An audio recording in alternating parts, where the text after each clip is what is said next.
কঠিন নিতরাং বিরহানলীন দ্বন্দ্বযমান হৃদয়া কিল কাপি দাসী হা স্বামিনী সনবিহ প্রণয়েন গাঢ় মা ক্রন্দনেন বিধুরা বিলোপামি পদ্যই।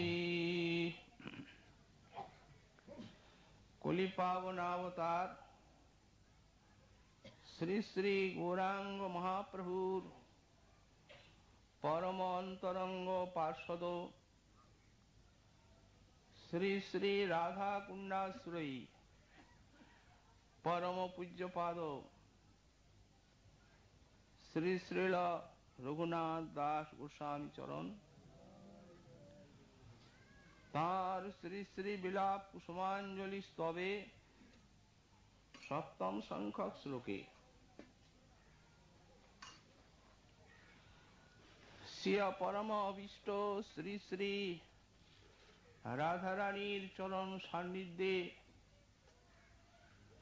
বিরহার্ত প্রাণীর প্রার্থনা জ্ঞাপন করতে গিয়ে বললেন, অত্যুৎকটেন নিতরাং বিরহানলীন দ্বন্দ্বযমান হৃদয়া কিল কাপি দাসী হা স্বামিনী সনমিহ প্রণয়েন গাঢ় মা ক্রন্দনেন বিধুরা বিলোপামি পদ্যই।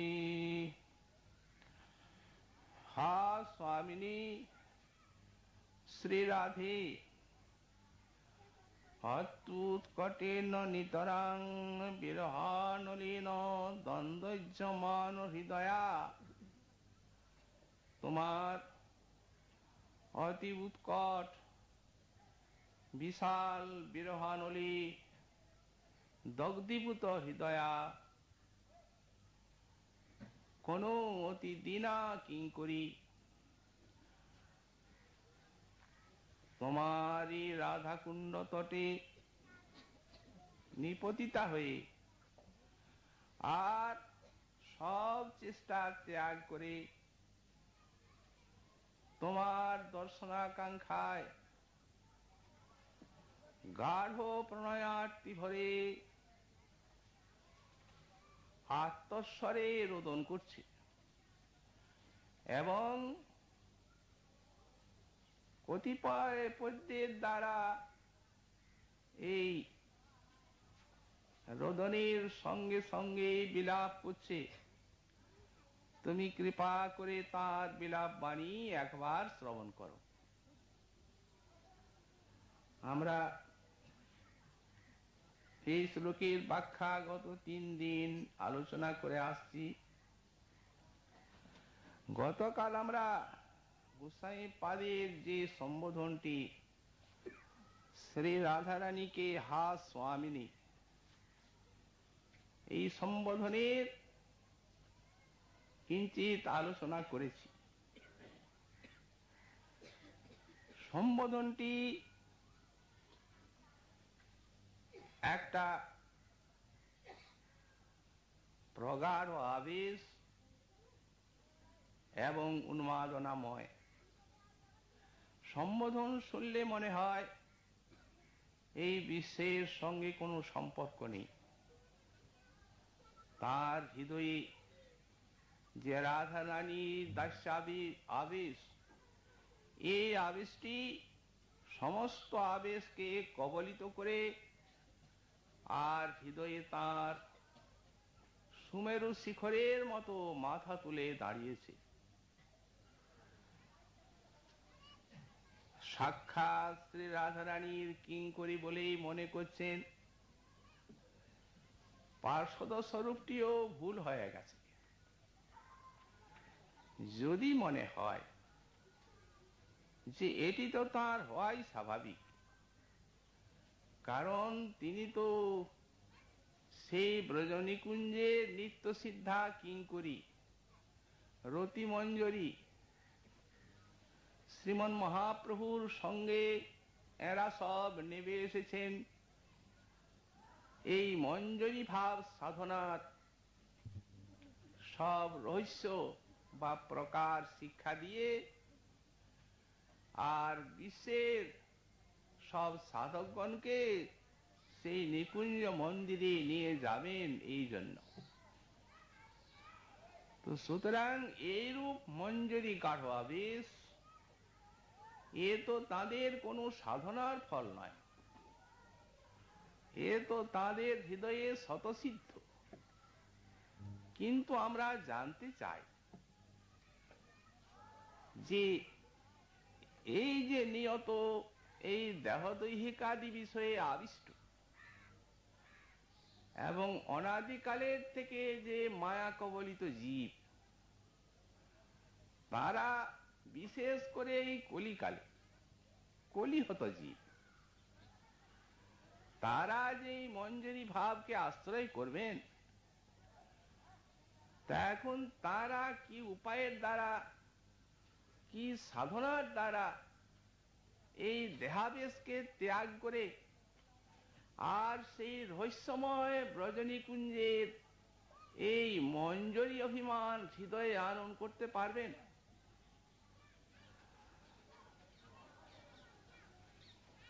শ্রীমদ্ ভাগবত থেকে আলোক পাওয়া যাবে। এটা কোনো মহাপ্রভুরই বিষয় নয়, এটা তো অনাদি সিদ্ধ শ্রী শ্রী রাধা গোবিন্দের করুণার অবদান। প্রতি কল্পে কল্পেই তো মহাপ্রভু আসেন। অতএব এটা তো কোনো অভিনব জিনিস নয়। শ্রীমদ্ ভাগবত বললেন, দৃষ্টান্ত দিলেন একটা কুমারিকা পোকা। একটা কুমারিকা পোকা তৃণের পোকাকে ধরে নিয়ে আসে আর মৃত্তিকার গর্তে ওটা আবদ্ধ করে রাখে। এখন ভয়ে সেই পোকাটা কুমারিকাকে চিন্তা করে, প্রগাঢ় চিন্তা। দেখতে দেখতে সেই প্রগাঢ় চিন্তার ফলে সেই দেহটাই কুমারিকার সারূপ্য পায়। কিন্তু এটা কি করে হলো? প্রকৃতি তার সাধারণ নিয়ম হচ্ছে যে অন্য দেহ পেতে গেলেই দেহটা ত্যাগ করতে হবে, তারপরে যোনি আশ্রয় করতে হবে, তবে তো তিনি অন্য দেহ পাবেন। কিন্তু ওই দেহটাই কি করে কুমারিকা হয়? এটা হয়, এটা প্রগাঢ় চিন্তার একটা ফল। এই মনোবিজ্ঞান, এই জড়ীয় বিজ্ঞানে যদি এইরূপ হয়, প্রগাঢ় চিন্তার ফলে প্রকৃতি দেবী সাধারণ নিয়মটা ত্যাগ করে আর ওই তার প্রগাঢ় চিন্তার ফল দিয়ে থাকেন, সঙ্গে সঙ্গে প্রকৃতিটা পুরো ওই যে অন্য জনিতে যেতে হবে তবে অন্য দেহ পাবে, সেটা প্রকৃতি পূরণ করে দিলেন। তো যেখানে অপ্রাকৃত চিন্ময়ী প্রকৃতি সাক্ষাৎ ভক্তি মহারানীর ক্রিয়া আছে, যেখানে রাধারানীর সাক্ষাৎ শরণাগতি আছে, যেখানে গুরু বৈষ্ণবের প্রবল সহায়তা আছে, সেখানে যদি এই ভাব সাধনা প্রগাঢ় চিন্তায় আয়ত্ত করা যায়, হবে না কেন? অবশ্যই হবে। কারণ ভক্তি শক্তির সহায়তা প্রবল। এই জন্য সাধক প্রগাঢ় চিন্তার দ্বারা এই যথাবস্থিত দেহ দৈহিক আদির আবেশকে ত্যাগ করে আর এই মঞ্জরি ভাব তার সাধনা আয়ত্ত করতে পারবেন এবং নিজেকে মঞ্জরি অভিমান করতেও সক্ষম হবেন। এতে সন্দেহের কোনো অবকাশ নেই। এ তো প্রত্যক্ষ দৃষ্ট বস্তু। গোবর্ধনী সিদ্ধ বাবা মনে নিয়ে যাচ্ছেন সুগন্ধি তেল মানস গঙ্গায়, হাতের থেকে শিশি পড়ে গেল, সব মনের ব্যাপার। গন্ধটা কি করে বাইরে এলো? তাহলে এটা কেবলই মানস সংকল্প নয়। ভক্তি প্রত্যেকটা চিন্তাধারা কি প্রত্যেকটা মানুষ সংকল্পকে সত্য বলে পরিণত করে দিচ্ছে, এটা দেখিয়ে দিলেন ভক্তি মহারানী আর রাধারানী। আর তাই যদি না হয়, তাহলে এই যে সূর্যকুণ্ডে সিদ্ধ বাবা, তারও তো মানুষে হোলি খেলার রং, তাতে বহির্বাস রঞ্জিত হলো। কি করে হলো? তখন সাধকের মানুষ চিন্তাগুলি ভক্তি মহারানী সত্যরূপে রূপায়িত করবেন না কেন? ভক্তি যদি মিথ্যা হয়, সত্য হবে কি? তো সুতরাং গোস্বামীপাদ বিশাল বিপুল বিরহ কাতর হয়ে আর রাধারানীর চরণে নিবেদন করছেন, হা স্বামিনী কোথায়? তোমার বিরহ কাতরা এই দিনা কিঙ্করীর ক্ষীণা তনুবল্লরী ক্ষণে ক্ষণে পলে পলে তোমার বিশাল বিরহানলী দগ্ধীভূত হচ্ছে, ভস্মীভূত হয়ে যাচ্ছে। কৃপা করে একটু দর্শন দিয়ে প্রাণ রক্ষা করো। তোমার দর্শন বিনে অধন্য এই রাত্রি দিনে এই কাল না যায় কাটানো। হা স্বামিনী, আর পাচ্ছি না, মরে যাচ্ছি, দেখা দিয়ে প্রাণ রাখো। মরিতেছি এই দেখো, করুণা কটাক্ষ কর দান। এই শ্রীপাদের অবস্থা। তৎকালে যখন এই বিলাপ কুসুমাঞ্জলি রচনা করছে, বলছেন ইহ তোমার কুণ্ড তটকে আশ্রয় করেছি, সব ছেড়ে দিয়ে তোমার দর্শনাকাঙ্ক্ষায় এই কুণ্ড তটে পড়ে আছি। এই কুণ্ড তটে তোমার জন্য এইরূপ রোদন করছি, তোমার এক কোনা কৃপা পাবার আশায়। কারণ জানি সকুণ্ডং তবলুলাক্সি সপ্রিয়ায়া সদাস্পদম অত্রৈব মম সম্বাসো ইহৈব মম সংস্থিতি। কিভাবে কুণ্ড তটকে আশ্রয় করেছেন শ্রী গোস্বামীপাদ। এই রাধাকুণ্ডের সাক্ষাৎ মন্ত্রদ্রষ্টা ঋষি তিনি। কিরূপ দৃঢ় সংকল্প তার। জানি সকুণ্ডং তবলুলাক্সি সপ্রিয়ায়া সদাস্পদম, হে আয়তাক্সি শ্রী শ্রী রাধে। এই যে তোমার রাধাকুণ্ড, এ তোমার প্রিয়তমের সঙ্গে তোমার অতি প্রিয় স্থান, এমন স্থান ব্রজ আর নাই। এই জন্যই তো ব্রজ মুকুটমণি শ্রী শ্রী রাধা মাধবীর অতি নির্জন, অতি রহস্যময় মধ্যনীলার রহস্যময় নিকেতন এই রাধাকুণ্ড। তো সুতরাং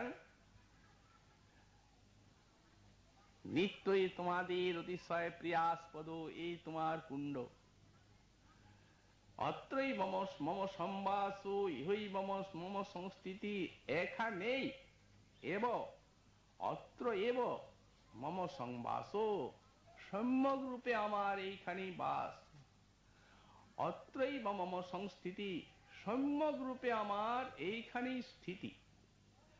এই সং সং যে উপসর্গগুলি দিচ্ছেন সম্যক রূপে, স্থা ধাতু গতি নিবৃত্তি অর্থে, কোথাও যাব না এই সংকল্প, এই রাধাকুণ্ড তটকে ছেড়ে। এই যে গোস্বামীপাদের সংকল্প, যেমন সে আমাদের ভগবান বুদ্ধদেব গয়ায় বতিতরু মূলে যখন বসলেন, তখন দৃঢ় সংকল্প নিচ্ছেন, ইহাসনে শুষ্যতু মে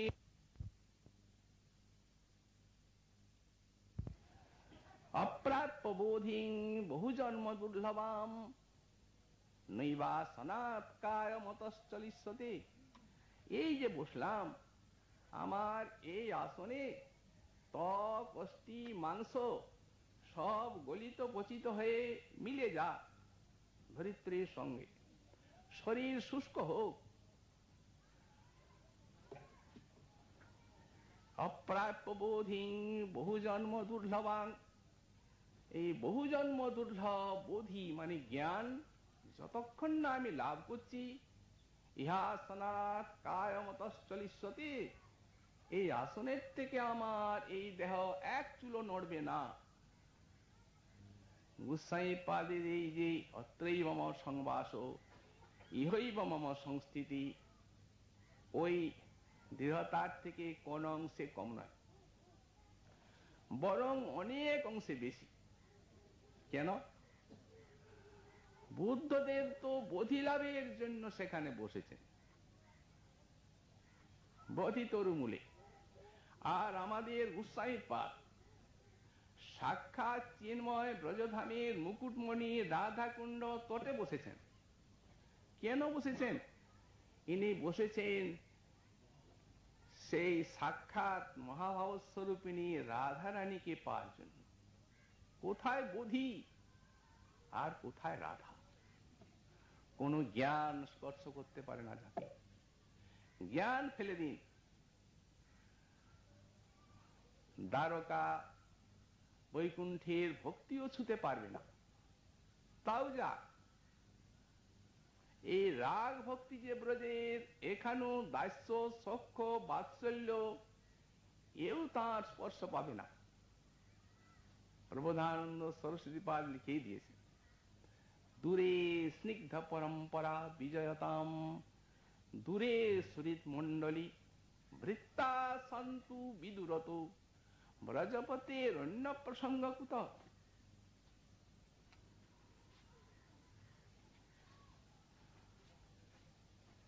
যে রাধারানীর নিকুঞ্জ বিহারের থেকে স্নিগ্ধ পরম্পরা মাতা পিতা দূরে, বিরোধ এই রসের সঙ্গে বাৎসল্যে, দূরে শ্রীন মণ্ডলী সখাগণ দূরে, আর ভৃত্যগণ তো বহু দূরে।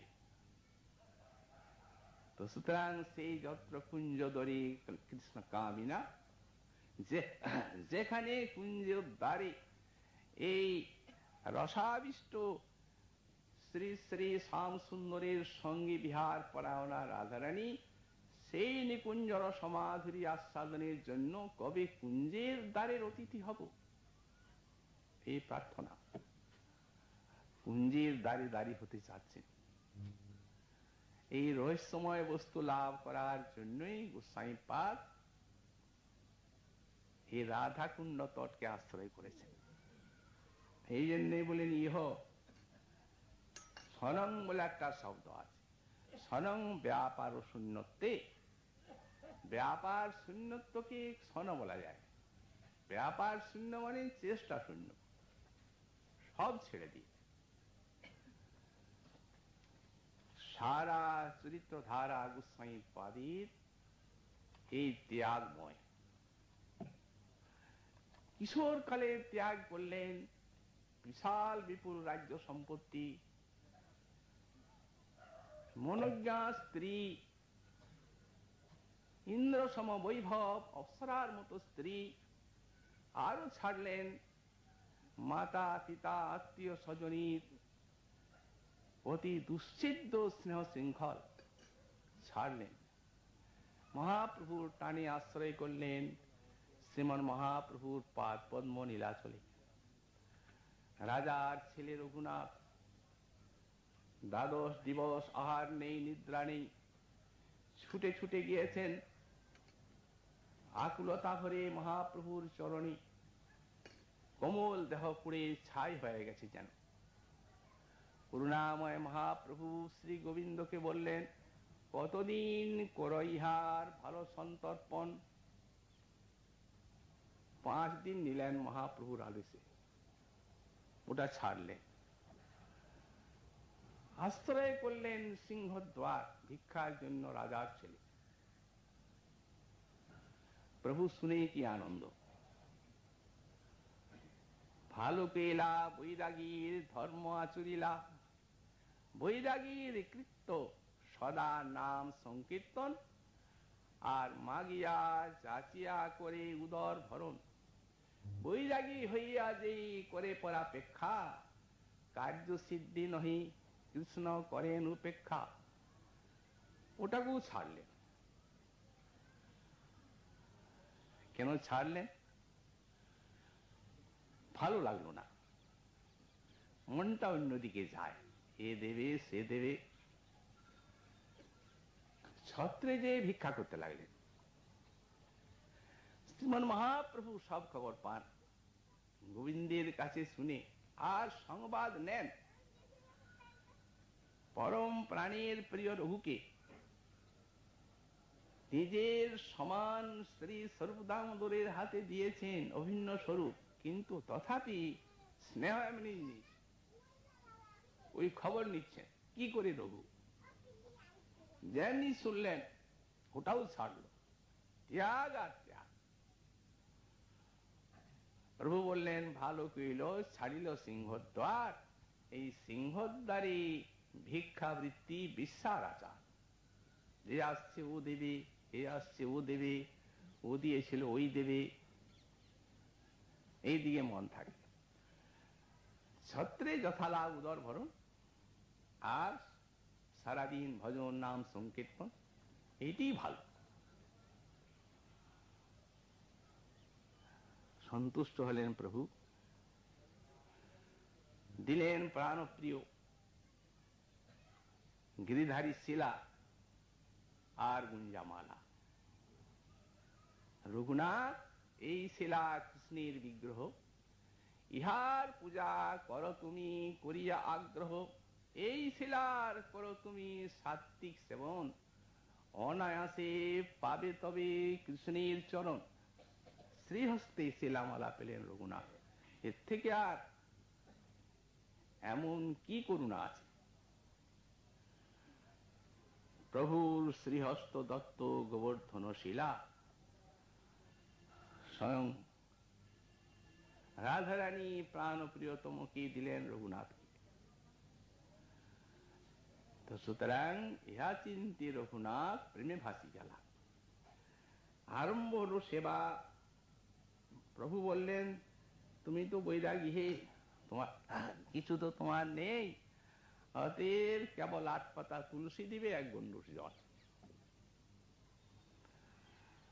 এই জল তুলসী সেবায় রঘুনাথের যে সুখদয়, কোটি উপচার সেবায় তত সুখ নয়।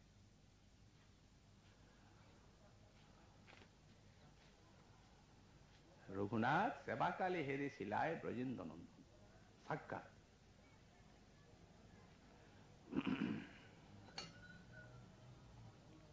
ছত্রও ছাড়লেন। তাঁর এই বৈরাগ্য এমন একটা সূক্ষ্ম, এমন একটা মানবীয় চিন্তার ঊর্ধ্বে তাঁর এই বৈরাগ্য উঠে গেল যে এটা জগতে বিরল বললে কম বলা হবে। এর দৃষ্টান্ত বিশ্বে নাই বৈরাগ্য জগতে, যার যেটা তিনি করলেন। দিনরাত কীর্তন করছেন রঘু, লক্ষ্য রাখেন স্বরূপ দামোদর। শত্রুও যায় না, সিংহদ্বারও যায় না, কি খায়? তবে কি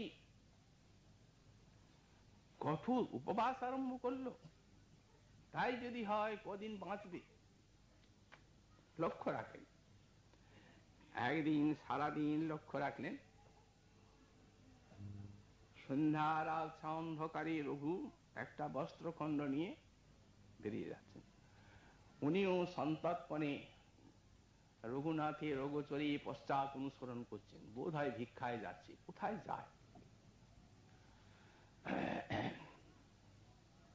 তো সেই প্রসাদান্ন পসারির যত নাবিকায় 5-7 দিন হইলে ভাত সরি যায়, তখন গন্ধ এসে যায়। অতএব সেই প্রসাদান্ন পসারি এই তৈলঙ্গ গাভী আগে দাঁড়ি, পচা গন্ধে তৈলঙ্গ গাই খাইতে না পারে। যেগুলো খায় খায়, আর যেগুলা বিশেষ নষ্ট হয়ে যায়, পচে যায়, পড়ে থাকে। নর্দমায় সেই পচা ভাতগুলোকে সংগ্রহ করেন মহাপ্রসাদ, দেখছেন ওইগুলো সংগ্রহ করছে। সর্বনাশ, এটা পাবে কি করে? সেই ভাত রঘুনাথ গৃহে আনি ভাত ধুইয়া ফেলে ঘরে দিয়া বহু পানি।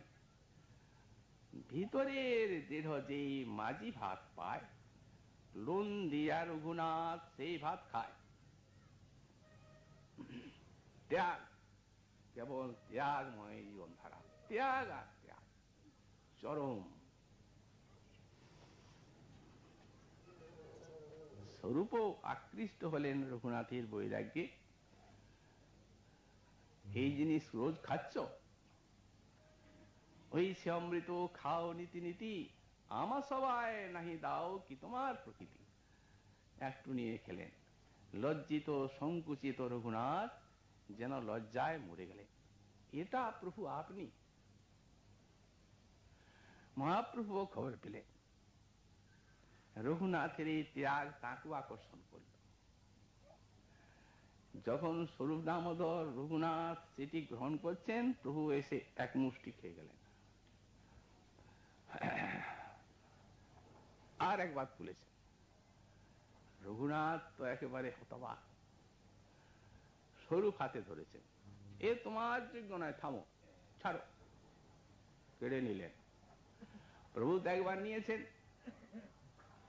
স্বরূপ নীতি নীতি কত মহাপ্রসাদ খায়, ওই সে স্বাদ আর কোন প্রসাদে না পায়। কিসের স্বাদ? জগন্নাথ রূপে খেয়েছেন, আবার সেই প্রসাদ ভক্তজন কত প্রকারই উপকরণ দিয়ে খাইয়েছে, খেয়েছেন।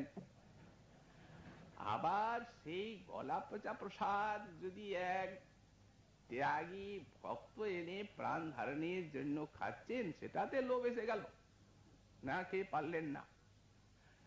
লোভ নয়, কোন প্রসাদে এই স্বাদ নেই, এই ত্যাগের আস্বাদ। দেখতে দেখতে এই আনন্দের দিনগুলি ফুরিয়ে গেল। মধ্য গগন থেকে চন্দ্র যেন হঠাৎ অস্তমিত হয়ে যায়, তেমনি মহাপ্রভু অন্তর্ধান করলেন। হঠাৎ জগৎ আঁধার হয়ে গেল। ভক্তবৃন্দ বজ্রাহতের মতো হতবাক, স্তম্ভিত, কিংকর্তব্য বিমূঢ় হয়ে পড়লেন। সেই অবিরল কীর্তনানন্দ নিস্তব্ধতায় ডুবে গেল। কি থাকলো? কিচ্ছু থাকলো না। থাকলো কেবল তপ্ত অশ্রুজল ভক্তগণের, আরো থাকলো তপ্ত দীর্ঘশ্বাস, আরো থাকলো হাগুরাঙ্গ হাগুরাঙ্গ বলে রোদন। দেখতে দেখতে স্বরূপও চলে গেলেন। রঘুনাথের মাথা টলে গেল। তার বুদ্ধি একবারে স্তম্ভিত হলো, বিকৃত হলো। কি করবেন? দেহ রেখে আর লাভ নাই। অতএব প্রাণপ্রিয় স্থান সেই নীলাচলকেও ছাড়লেন।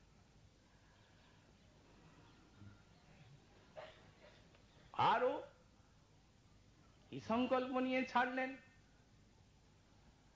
দেহ ছাড়ার জন্য ছাড়লেন। দেহ না ছাড়লে আর তার এই সকল বিরহ জ্বালার শান্তি নেই। চৈতন্যের অগোচরে নিজকে সিঁড়ি করে বিরহে ব্যাকুল ব্রজে গেলা। দেহত্যাগ করি মনে গোসাই গেলা গিরি গোবর্ধনে। দুই গোসাই তাহারে দেখিলা, ধরিরূপ সনাতন রাখিল তার জীবন।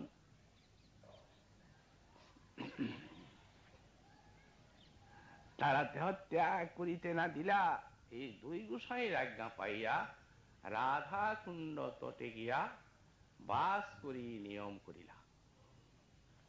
কি নিয়ম করলেন? গিরিবর তট কুঞ্জি মঞ্জু বৃন্দাবনী সা সরসিচা রচন শ্রী রাধিকা কৃষ্ণ কীর্তিম ধৃতবতী রমণীয়ম সংসরণ পদাব্জম ব্রজদধি ফলতক্রম স্নানি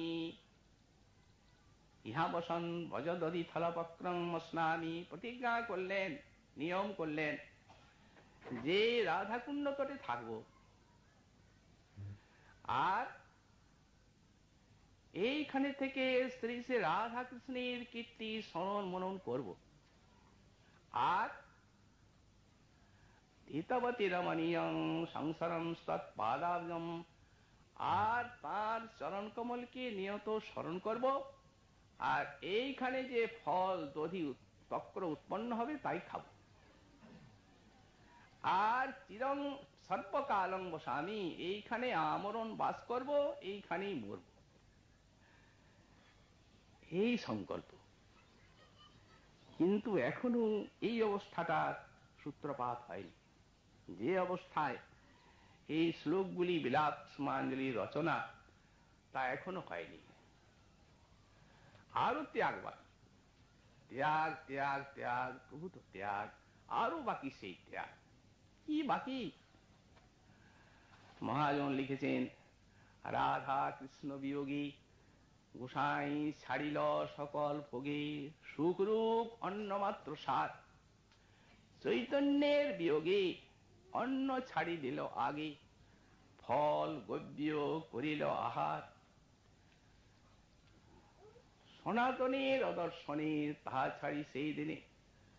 রূপ সনাতন চৈতন্যের বিরহকে সাক্ষাৎ স্বরূপ দামোদরের বিরহকে সান্ত্বনা দিয়ে রূপুর হৃদয়কে শীতল করলেন, দেহ রাখার প্রবৃত্তি দিলেন। রূপ সনাতনের সঙ্গকে তাঁদের শ্রীমুখী মহাপ্রভুর কথা, রাধারানীর কথা শুনে শ্রী গোস্বামী পাদীর সম্মুখে গৌর লীলা, রাধারানীর লীলা যেন মূর্তিমান হয়ে উঠল। সন্তর্পিত হল বিরহ তাপিত প্রাণ। কিন্তু যখন সনাতন চলে গেলেন, দেখতে দেখতে রূপও চলে গেলেন। সনাতনের অদর্শনে তাহা ছাড়ি সেই দিনে কেবল করই জল পান, আর রূপের বিচ্ছেদ যবে, জল ছাড়ি দিলা তবে, রাধা কৃষ্ণ বলি রাখে প্রাণ, এখন সব ছাড়া, আর কিচ্ছু নেই, রাধা কৃষ্ণ নাম সহায়। কেন এই রূপ হলো? বিরহের বিষম দিনে অভিষ্টের যে লীলা কথা, বিরহ তাপিত প্রাণে বিরহীর সান্ত্বনা দেয়। কিন্তু হায়, সেই কথারও তো অভাব হলো। শ্রীরূপের অদর্শনে না দেখিয়া তাঁর গণে যাদের সঙ্গে কৃষ্ণ গোষ্ঠী কৃষ্ণ কথা, তারাও চলে যেতে লাগলেন। তখন বিরহে ব্যাকুল হইয়া কাঁদে, কৃষ্ণ কথা আলাপন না শুনিয়া শ্রবণ উচ্চ ঈশ্বরে কাঁদে আর্তনাদে, হা হা রাধা কৃষ্ণ কোথা, হা ললিতা বিশাখা, কৃপা করি দেহ দর্শন, হা চৈতন্য মহাপ্রভু, হা স্বরূপ মোর প্রভু, হা হা প্রভু রূপ সনাতন। কাঁদে গোসায় রাত্রি দিনে, পুরি যায় তনু মনে, ক্ষণে অঙ্গ ধুলায় ধূসর, চক্ষু অন্ধ অনাহার, আপনার দেহভার বিরোহী হইল জড়জড়। রাধাকুণ্ড তটে পড়ি সগলে নিঃশ্বাস ছাড়ি, মুখে বাক্য না হয় স্ফুরণ, মন্দ মন্দ জিহ্বা নড়ে, প্রেম অশ্রু নেত্রে পড়ে, মনে কৃষ্ণ করই স্মরণ। সেই কালের রচনা এই বিলাপ কুসুমাঞ্জলি, এই বিলাপ কুসুমাঞ্জলি। কি অবস্থা, হৃদয়টা কোথার থেকে আসছে এই জিনিস ভাবতে হবে। আসলে শ্রী গোস্বামী পাদের সেই বিরহ তাপিত হৃদয় উদ্যানে ফুটেছিল এই ফুল, এই কুসুম, বিলাপ কুসুমগুলি অবিরত তার শ্রী অশ্রুধারার সিঞ্চনে সিঞ্চিত হয়ে সেখানে এই বিলাপ কুসুমাঞ্জলি তার হৃদয় পুঞ্জের উদ্যানে ফুটেছিল। স্বয়ং চান করলেন, চয়ন করে সেই অশ্রুধারায় সিক্ত কুসুম চরণে দেবেন অঞ্জলি। যেমনি দেবতা তেমনি পূজারী, তেমনি পূজার নৈবেদ্য। দেবতা হচ্ছেন সাক্ষাৎ মহাভাব স্বরূপিণী কৃষ্ণকান্তা শিরোমণি, আর পূজারিণী হচ্ছেন এই রূপ সাক্ষাৎ এই প্রজনী কুঞ্জের কিঙ্করী। আর এখন এই বিরহের মূর্তি সাক্ষাৎ শ্রী রঘুনাথ দাস গোস্বামী পাদ। পূজার উপচার তার এই বিলাপ কুসুম। এইরূপ দেবতা, দেবতার অনুযায়ী পূজারিণী, আর উপচার কোথাও নেই, অনন্য সাধারণ। তাহলে ফুলগুলি যে তুললেন, নয়নজলি সিক্ত করে চরণে দিচ্ছেন, এই ফুলে কি কোনো মকরন্দ আছে? হ্যাঁ, গাঢ় মকরন্দ আছে, প্রণয়ীন গাঢ়। তার অন্তরের যে প্রণয়, সেই প্রণয়টি হচ্ছে এই ফুলের মকরন্দ। গাঢ় প্রণয়ীন, বিশাল প্রণয়াগ্নি করে এই সব প্রলাপগুলি, বিলাপগুলি তিনি করেছেন।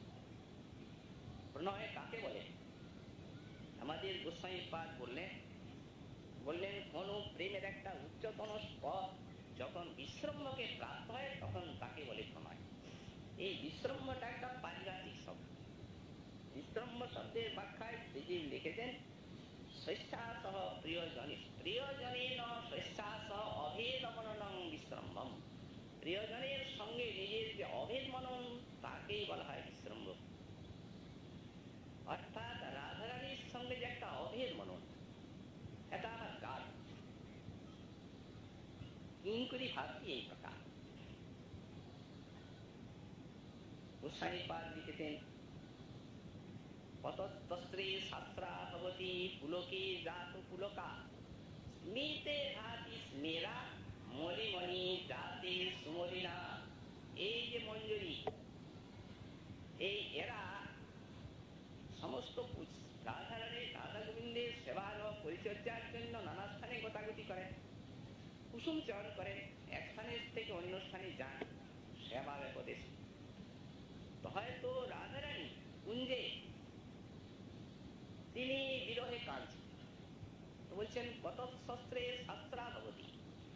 এই রাধারানীর অঙ্গের সঙ্গে এদের যে শ্রীবিগ্রহ অঙ্গগুলি এত অভেদ যে যদি রাধারানীর চোখে অশ্রু পড়ছে, কাঁদছেন, তো এদের চোখে আপনি অশ্রু পড়ছে। পুলকে জাত পুলকা, যদি রাধারানীর দেহ পুলকিত হচ্ছেন, তো এদের দেহে পুলক যাচ্ছে। স্মিতে ভাতি স্মেরা, যদি রাধারানী হাসছেন, তো আপনা আপনি এদের মুখে হাসি ফুটছে।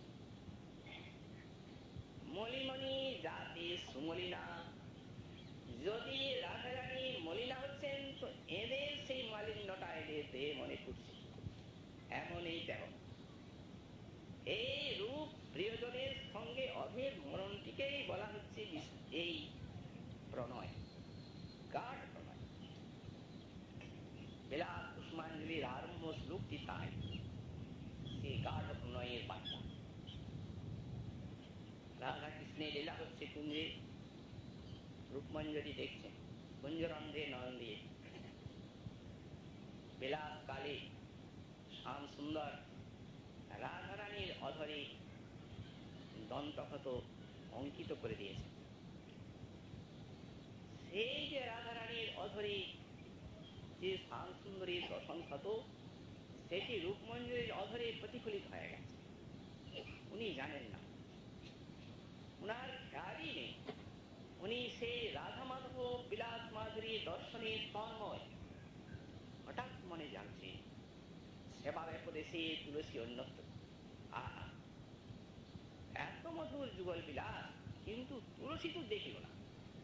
ওকে যেখানেই থাক ডেকে এনে দেখাতে হবে। তখন চলেছেন তুলসী মঞ্জরির খোঁজে।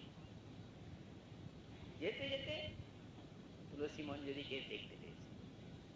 যেমনি তুলসী মঞ্জরিকে দেখতে পেয়েছেন, সেই স্বরূপাদিষ্ট দশায় উনি প্রথম শ্লোকে মঙ্গলাচরণ করছেন, রূপমঞ্জরির বন্দনা করছেন।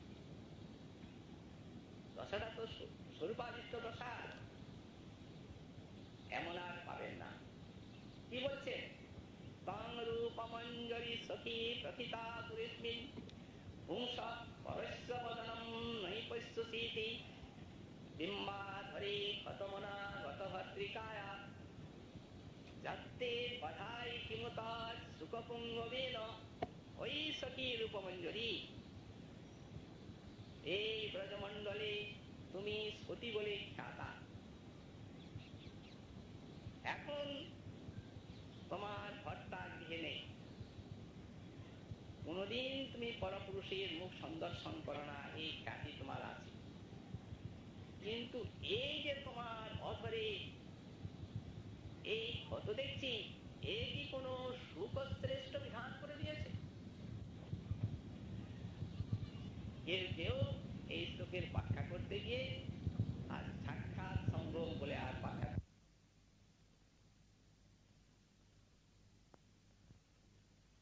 কোন প্রকার হবার কোন প্রকার যে যুক্তি এবং কোন প্রকার সিদ্ধান্ত নাই। কারণ শ্রীকৃষ্ণের অন্তরে যত সমস্ত কামনা জাগছে, এই কামনাগুলি জাগাচ্ছে ভক্তের প্রেম, এবং প্রেমের অনুরূপ আর প্রেমের জাতি অনুসারে কামনা জাগবে। এক বিন্দু এদিক ওদিক হবে না। অখণ্ড সচ্চিদানন্দ ঘন বিগ্রহ, আনন্দ সিন্ধু, রস সিন্ধু, রস বৈশ, রসানাং রসতম।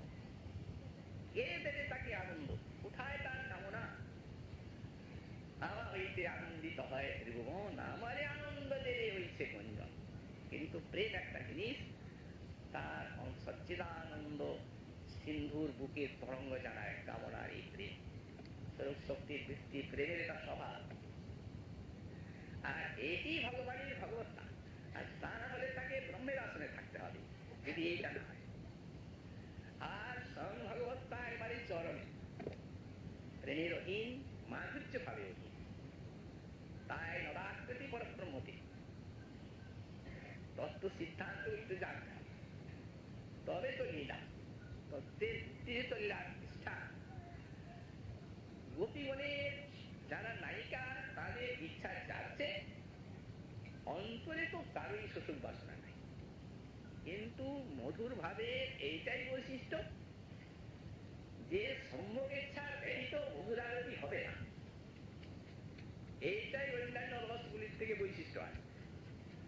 সেই সম্ভোগ ইচ্ছা একটা যখন নিজের দিকে তখন কাম, আর যখন কৃষ্ণ সুখের দিকে তখন প্রেম।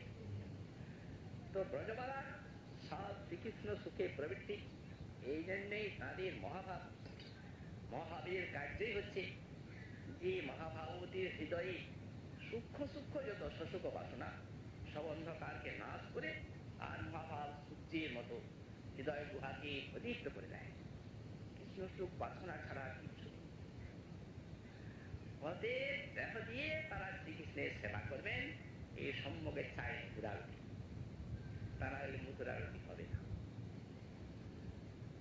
রাধারানীর সখীগণের কোনো কোনো সময় হয় নির্মল প্রেম।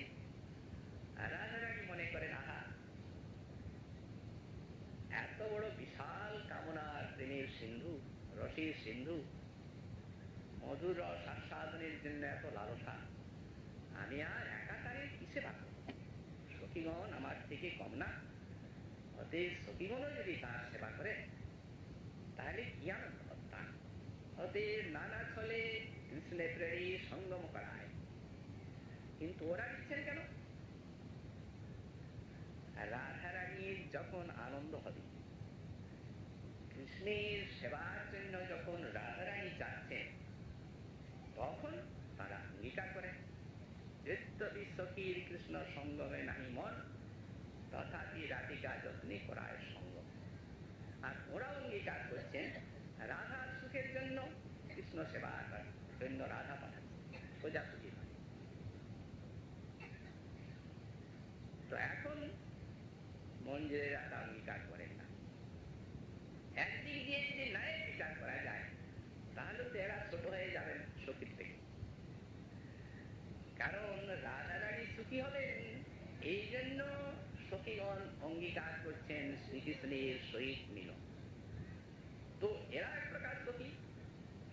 এরা মিলিত হলে রাধারানী সুখী হবেন,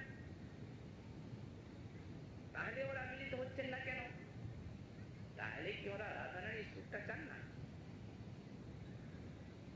আসলে এর উত্তর দিচ্ছেন এই কারণ, এইটাই এর উত্তর। এই যে প্রগাঢ় নয়, ও দেহটা আলাদা না, এটা আলাদা না, এক। বলেছেন রামায় ঠাকুর, উনি ভাবল্লা সারথী জিজ্ঞাসা করলেন কোথায় ভাবল্লা সারথী? তখন উনি বলছেন এই স্বরূপ মঞ্জরি আর শ্রীরতি মঞ্জরি ভাবল্লাতে মৌন রহে বিভা বিভাবরী ভাবল্লাসার অতি মাত্র ইহা সবাকার। মঞ্জরি ছাড়া ভাবল্লাসা নাই। তবু সুখের সুখী কিছু নাহি জানে আর, রাধার সমা সবে দেহভেদ মাত্র, এক তনু এক আত্মা সবে রাধা তন্ত্র, একটা দেহ, ভিন্ন নয়। আর তা না হলে ওই রূপ প্রতিফলিত হবে কি করে? রূপমঞ্জুর অধরে তা। তো সুতরাং রাধারানীর মন জাগে না যে এদের সঙ্গে মিলন মাধুরী আস্বাদন হোক, আর গোবিন্দের মন জাগে না। তবে হ্যাঁ, চেষ্টা করেন একটা মজার জন্য, পাঠিয়ে দেন সখীর মতো যাও আমার মঞ্জুরির সঙ্গে বিলাস করো। উনি কান্নাকাটি করে হাত সামনে রক্ষা করো রক্ষা করো। সখী সমাজে তাদের এই ভাব নিষ্ঠাকে দেখাবার জন্য আর নিজে একটা কৌতুক সাধন করেন, রাধারানীও করেন। যখন ওইরূপ ভাব প্রকাশ করে তখন রাধারানী হাসতে থাকে। এই হাসির অর্থই হচ্ছে দেখো ওদিকে পারবে না, ওরা আমার।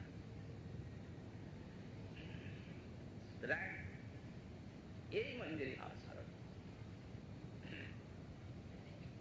তাই সেই গাঢ় নয়, এখন সেইটি হচ্ছে মকরন্দ, এই ফুলে। তাই হচ্ছেন প্রণয়ন গাঢ় মাক্রন্দ নীন বিধুরা বিলোপমি পৈত্রী। আক্রন্দ নীন রোদন করছে, রোদন করতে করতে বিলাপ, বিনয়ে বিনয়ে বিনয়ে কাঁদছে, দুঃখের আর অন্ত নাই।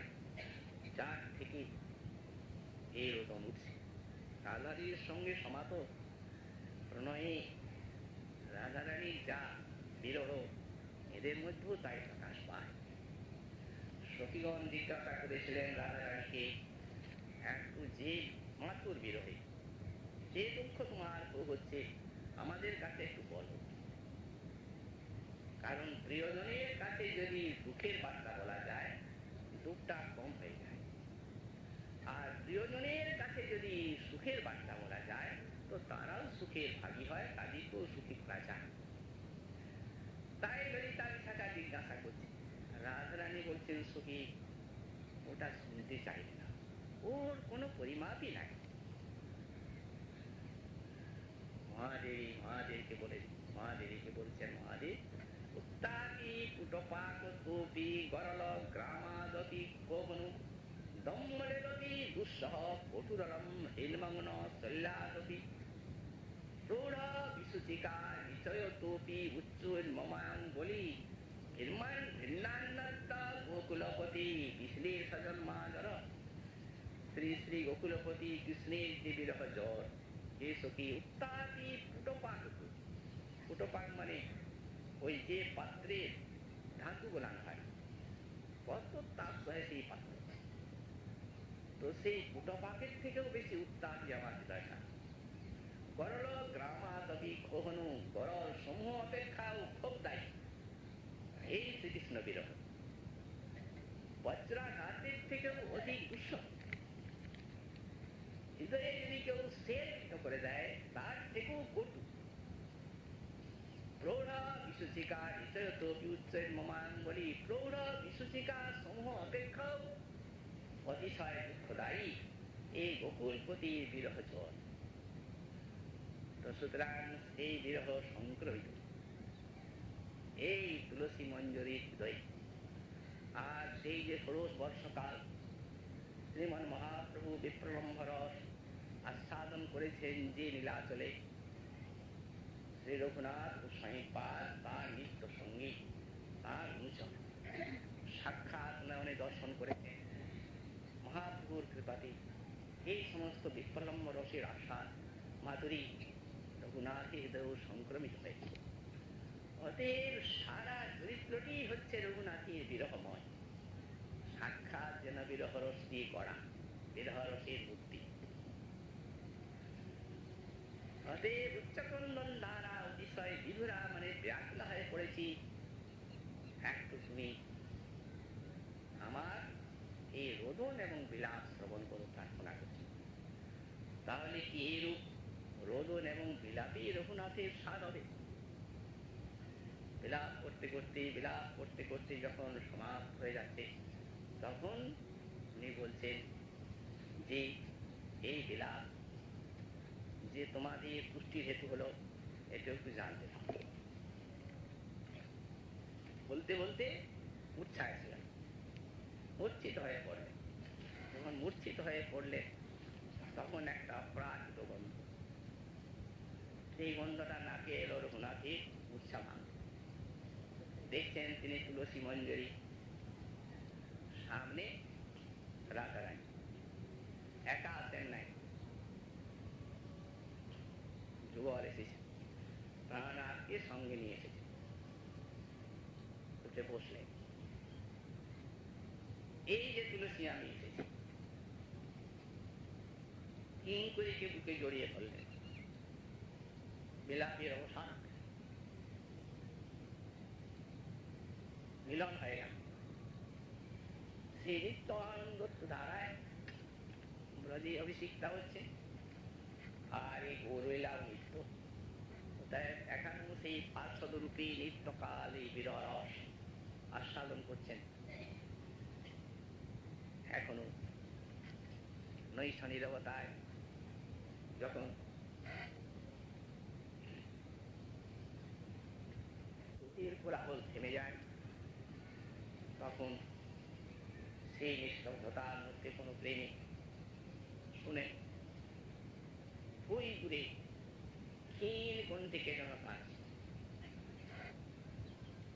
এইভাবে এখানেও এই বিরহ রসের আস্বাদন লাভ করছেন শ্রীপাল রঘুনাথ। এই তাঁর স্ত্রী স্ত্রী বিলাপ কুসুমাঞ্জলি আমাদের বাবাজি মহারাজের যে আস্বাদনের জন্য, সন্তোষের জন্য আমরা চারটি এখানে এই শ্লোকটা পাঠ করলাম, আস্বাদন করলাম। এই বিলাপ কুসুমাঞ্জলি তার এমনি একটা প্রিয় যে এই গ্রন্থ শুনলে আর থাকতে পারত না। আর কি আদেশে শোনা, বহুদিন আগে যখন প্রথম বিলাপ কুসুমাঞ্জলি পাঠ শুনত রাধারমন পন্ডিত, এখন সে তো মহারাজজি ছিলেন, মহারাজজিরই 10-25 বছর হয়ে গেল, আরো আগে 7-8 বছর হতে হবে। যখন আরম্ভ করি পাঠ, তখন শুরু করেছি, এখন উনি প্রথম যখন পাঠটা শুরু হলো, তার মধ্যে আমি মার কাছে বলছি, ওখানে দিল্লির বাবা আছেন, এখন গণেশ গোস্বামীর কাছে ছিল একটা খান। এই বিলাপ কুসুমাঞ্জলি পাঠ করেছিলেন আনন্দ গোপাল প্রভু বৃন্দাবনে, পুরো প্রথমের থেকে শেষ পর্যন্ত। এখন তখন তো আর এইরূপ টেপ রেকর্ডারে এত সমস্ত ইয়ে ছিল না, এক স্মৃতিকর উনি লিখেছিলেন সঙ্গে। তো এখন ওনার মধ্যে একটা তাদের একটা কৃপা ছিল, কিভাবে পূরণ হয়ে গেছিল এই জিনিস প্রকাশ করত। তো এখন সকলেই খুব আকৃষ্ট, আর ওই একজন স্মৃতিকর লিখেছিলেন সঙ্গে, তা তো আর লেখা যায় না। খবর পেয়ে নরেশ গোস্বামীর কাছে, সেই নোট আছে, আরম্ভ করেছি বৈষ্ণব সেবার জন্য, তো খাতাটা দিন একটু সহায় হবে বৈষ্ণবদের সেবা। উনি বললেন না, দিব না, তুমি বাবু এইখানে দেখে দেখে যাও, রোজ 1 ঘন্টা তো দেখো, 2 ঘন্টা